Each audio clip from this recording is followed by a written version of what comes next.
Now, the long-running nature of comic books means that, after a while, some of the ongoing storylines might lose some of their luster and even relevance. Repeating tired tropes, bringing back dead characters or returning the world to their original status quos can push away readers and risk having their stories cancelled. This is why, every now and again, a publishing company will announce a comic and tout it as the next big thing, and use ominous taglines such as "everything will change" to describe the upcoming cataclysmic events. And as you can imagine, some of these just don't live up to the hype and in fact may be overhyped. And that's what we're here to discuss today. As I'm Jules, this is WhatCulture.com, and these are 10 overhyped comic books that were incredibly mediocre. Number 10. Identity Crisis. In the last 2 years alone, DC has gone through 2 different crises and is about to go through a third one. Despite this over-reliance on crossover stories, their crisis events have been well crafted and entertaining for the most part.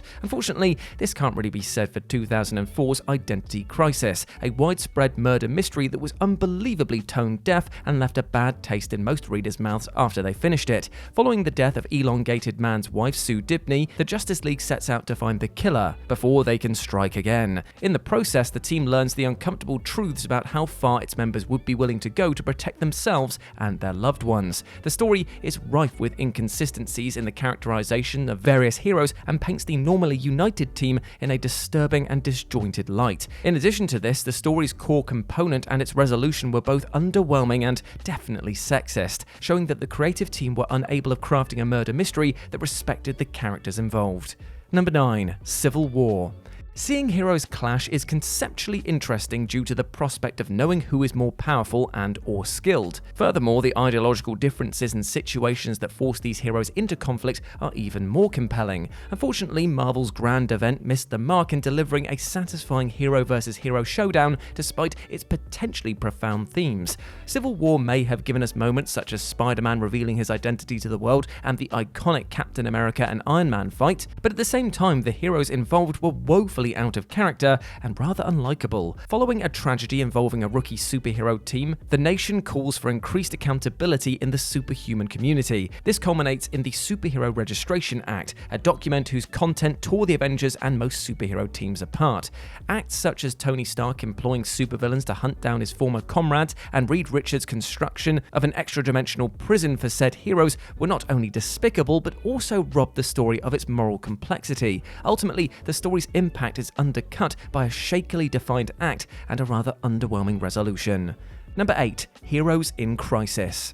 Before its release, Heroes in Crisis seemed promising due to its proposed exploration of the mental health of various superheroes in addition to the main murder mystery. Sadly, the comic series handled these themes in an unconvincing and rather insensitive manner, and its treatment of Wally West in particular left a lot to be desired. The story introduces The Sanctuary, a secret rehabilitation center that caters to the needs of superheroes and reformed villains. Following a mass shooting that claims the lives of characters such as Wally West and Poison Ivy, the League investigates the heinous act with Booster Gold and Harley Quinn as its main suspects. As the mystery unfolds, 2 things become clear. 1, the existence of the Sanctuary is unsettling for the superhuman community, and 2, Wally West's involvement in the massacre is more convoluted and disturbing than initially expected. And you know what? The mental health element of this story amounted to nothing and seemed to serve more as a selling point rather than a tasteful exploration of its characters' various psyches. This is seen in Wally's treatment, an act that strives to mine his trauma for shock value more than anything else.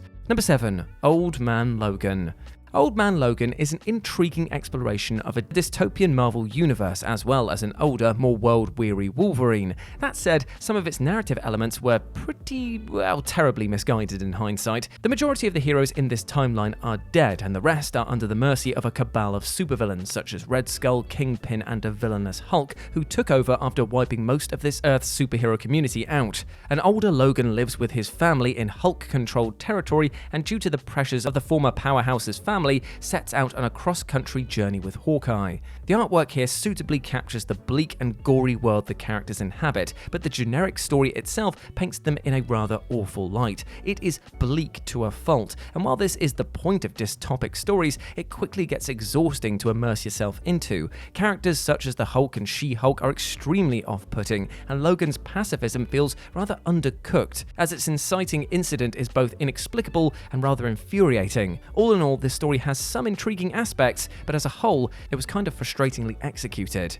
Number 6. The New 52 as a whole. For every post-crisis era or rebirth era in DC, we get the New 52, easily the most disappointing initiative DC has undertaken in the modern age of comics. The decision to take away 10 or so years from the histories of most of DC's characters is fascinating on paper, but the younger heroes, villains, and supporting characters were not as compelling as their older counterparts, and felt like second-rate parodies of themselves. Characters such as Superman and Starfire became unlikable in an attempt to make them more flawed, and most heroes' costume designs made for uncomfortable sights due to their over-designed tactical armor-like nature. The continuity was all over the place as well. For starters, Batman had multiple Robins and a 10-year-old son with Talia, despite being a hero for only a few years. Such a discrepancy was reflective of the New 52's failed attempt to take countless years of history and condense them into a relatively short time frame. Fortunately, DC Rebirth was able to set most of these things right.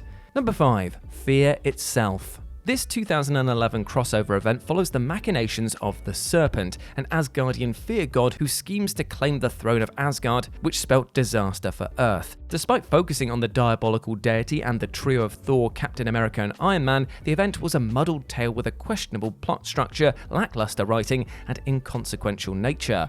Following the settlement of Asgard on Earth after the Siege storyline, Red Skull's daughter Sin recovers a relic that transforms her into the Serpent's head. This sets off a chain of events that imperils both Earth and Asgard and pushes the hero of the former to their limits.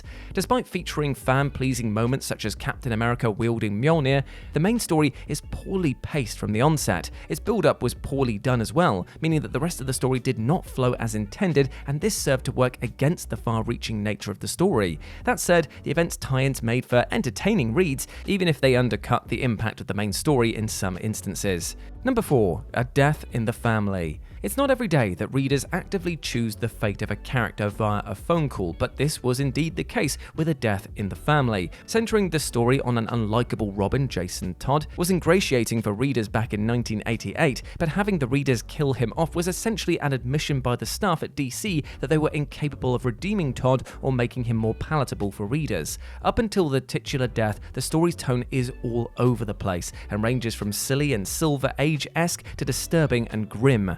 Let's talk about the Joker here. His tenure as Iran's ambassador to the UN is a poor attempt at humor and arguably Islamophobic. All in all, one of Batman's most iconic stories is a messy attempt at adding stakes in the Batman mythos and elevating Joker's threat level. Number 3. Ultimatum. The Ultimate Marvel imprint that ran from 2000 to 2015 was a mixed bag to say the least. The modern reimagining of classic Marvel characters and teams was criticized for its edgy take on superheroes, and its dated attempts at this left a sour taste in most readers' mouths. For every Ultimate Spider-Man tale that was at least palatable, there was an Ultimate Captain America acting nationalistic, incestuous siblings, and an unsettling amount of cannibalism. Suffice to say, Marvel's attempt to streamline their universe was a bit of a mess. This is best reflected in Ultimatum, the 2009 story that saw Magneto seeking revenge on Earth for the deaths of Scarlet Witch and Quicksilver. His plans go horribly well, and in the chaos, heroes such as Thor, the Wasp, Cyclops, Professor X, and Doctor Strange all die, in addition to the countless lives around the globe. As much as the storyline helped differentiate the Ultimate Universe from the main one, the gory deaths were disgusting to see and felt like they were included to add shock value to the story more than anything else. The Ultimate Universe powered on for a few more years after this event, but it never fully recovered after this ghastly crossover. Number 2. All-Star Batman and Robin, The Boy Wonder. If you were to read this comic and expect a grand, emotionally stirring epic in the vein of All-Star Superman, you would be in for a rude awakening. Frank Miller's retelling of Robin's origin story completely butchered the likes of Batman, Robin, and other DC characters, and is an example of the writer's jaded sensibilities not always working in a world of heroes. The art by Jim Lee is reliably well crafted and is often considered to be the saving grace of this comic. Beyond that, readers are, treated to a cruel and sadistic Dark Knight who insists to a young, grief-stricken Robin that he addresses him as the goddamn Batman. Not only is the line unintentionally hilarious, it blatantly ignores the character's capacity for warmth and empathy. In addition to that, the treatment of a young Dick Grayson is disturbing to say the least, and strips Batman of whatever shreds of humanity he had left. His fellow heroes, especially Green Lantern, are seen as ineffectual and only serve to reinforce Batman's unstoppable persona. That said, Batman and Robin's takedown of Green Lantern is hilarious, and almost feels like a mockery of the zany rainy silver age of comics.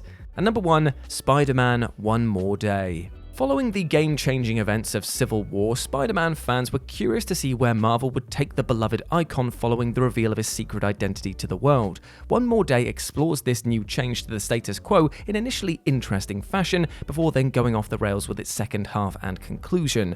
After Aunt May is shot by a sniper and hospitalized, a desperate Peter turns to the likes of Doctor Strange, the High Evolutionary, and even Doctor Doom for assistance. When none of them offer the help that Peter needs, the demonic Mephisto offers to save May's life at the expense of the hero's marriage to Mary Jane Watson. While the story may be slightly lauded for emphasizing how Spider-Man's life is defined by sacrifice and protecting his loved ones from his heroic identity, the story's Deus Ex Machina resolution feels like a cheap and cynical attempt at returning the hero back to the status quo. Removing his marriage to Mary Jane negates any chance at growth for Peter, and involving Mephisto in the ordeal removes his agency as a character. Ultimately, Peter Parker's past and future were disrespected in a story afraid to look at both periods as a whole for the hero. And there we go, my friends. Those were 10 overhyped comic books that were incredibly mediocre. I hope that you enjoyed that, and please let me know what you thought about it down in the comment section below. As always, I've been Jules. You can go follow me over on Twitter at RetroJ, but the O is a 0, and the same for Instagram, RetroJ, but the O is a 0. Hope to see you over there. As always, I've been Jules. You have been awesome. Never forget that, and I'll speak to you soon. Bye.